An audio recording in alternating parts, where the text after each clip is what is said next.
Hi and welcome to Quirky Books with Katie. Today I'm going to be doing a review of the newest Nicholas Sparks movie, Safe Haven. Safe Haven is probably my favorite Nicholas Sparks book, I'd have to say, or one of my favorites. I have read them all, I think, except for one, and I have it just haven't gotten around to it yet. Overall, this movie, I would give it maybe 8 or 9 stars. It was really, really good. So I'm going to talk about what I did like about the movie. I thought that the casting choices were really, really good. At first, especially when I found out that Julianne Hough was picked to play Katie, I was a little hesitant because, Julianne Hough is known for being a dancer. She was in Footloose last year, but she did okay in that. And in this role, she really convinced you that she was on the run from her husband, and she was really just scared. Another person that I really liked was Colby Smulders as Jo. Everyone knows her from How I Met Your Mother as the snarky, sarcastic Robin, but she actually did a very good job in a more serious role, especially that ending. Oh my God, she made me cry. And then Josh Duhamel as Alex. I think for all the Nicholas Sparks movies, they just pick really attractive guys. I guess that's how they get girls to go, but hey, I'm not complaining about it. He did a good job. He was kind of different than what I imagined, though, because in the book, Alex is supposed to have gray hair and Josh Duhamel doesn't, but it's okay. I forgive him for not having gray hair. I really do. And then, I don't know who they picked to play Katie's husband, Kevin, but he did such a good job. He was just so creepy and ugh. And for most of you people, or worse, you book nerds know, when there's a book-to-movie adaptation, I always just sit there and I'm just like, they're going to mess it up. They're going to take out my favorite parts. Oh my God, what's going to happen? And I'm kind of like Nazi bad. I'm like, oh, they didn't do this. They didn't do this. And there was only a couple major things they did. In the movie, there's this one part where they go out canoeing. And I'm just like, I think the only reason, it wasn't in the book, and I think the only reason they put that in there was, it was kind of reminiscent of the Notebook scene, when Rachel McAdams and Ryan Gosling are out canoeing and they have that sexy kiss in the rain. And then it started raining too. It was kind of like that. But they didn't kiss. I was kind of expecting that. And then in the movie too, they didn't really give as much backstory on Katie's life and kind of her life with her husband.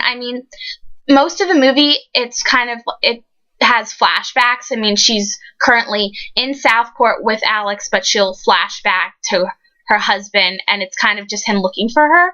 And the beginning was a little slow because basically he's just running around all these buses looking for her. And then the ending, so if you haven't seen it yet, I don't want to spoil it for you, but with the ending too, it was well executed. Her husband still died, but in the book, it's not the day of the festival. I think Alex is out giving Joyce a ride. Speaking of which, there was no Joyce in this movie. I was kind of disappointed because she was one of my favorite characters in the book. But at this end of the novel, Josh and Alex are out setting up fireworks, and then Katie and Alex's daughter are at home, and then Kevin comes and attacks her, and then Katie ends up shooting him, which is really weird because in the book, I can't remember how he does. Someone else shoots him, but in the book he shoots Alex, and that didn't happen.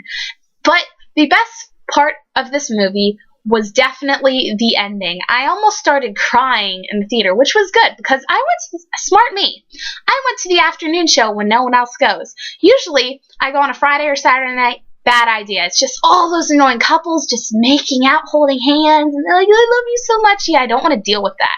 But if you're not like me and you went on the Friday or Saturday night showings, I have a tip. Special little tip that I learned from one of my friends.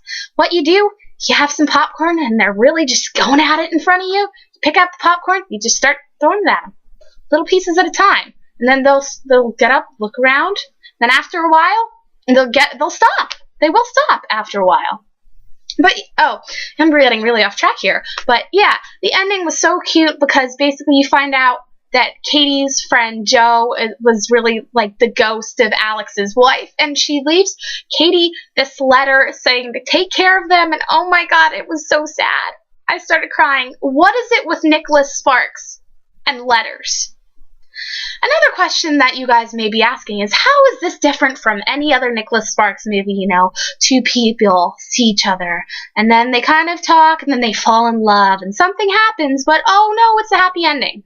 This is different because of the element of danger in it. The premise of this book, or this book and this movie, is that Katie has an abusive husband and she kind of runs away, and the whole abuse, and there's really a sense of danger because you're like, oh, is her husband going to find her or not? So I do suggest seeing this movie. Like I said before, I'd probably give it an 8 or 9 out of 10. So I want to hear what you guys thought in the comments below. Did you like it? How do you think it compares to its other movies? So thanks for watching, and be sure to subscribe to my channel. Thank you.